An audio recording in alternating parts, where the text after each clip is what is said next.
Sasa nimetambua kwa vile akili iliyotumika kunirubuni haikuwa sahihi kwenye kichwa changu. Mwanamke ambaye utakuwa naye usimuoe mpaka akuzalie mtoto wa kiume.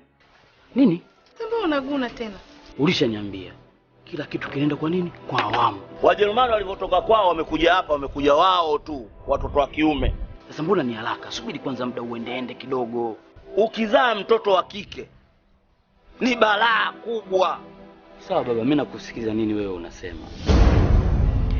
Hivyo basi ufinyu na udogo wa akili yangu leo imekuwa ni chachu ya kuharibu maisha yangu.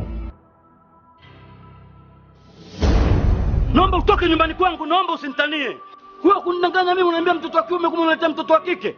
Lakini unajua kabisa mimi sitaki mtoto wa kike, nataka mtoto wa kiume. Kwa mimi wa kwangu huyu hutamchezea. Tunge taratibu. Wewe huyu hazai mtoto wa kiume, nakwambia tena. Bonge amefika kwenye 18 zangu. Mjerumani ndiye unaniangusha. Ulishanipa principle. Sasa Mjerumani uko sawa?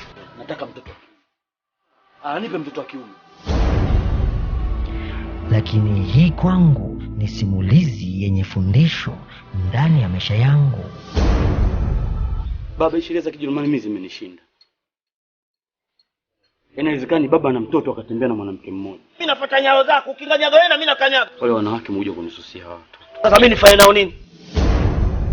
Yaani kwenye sheria tu. Msiwapige.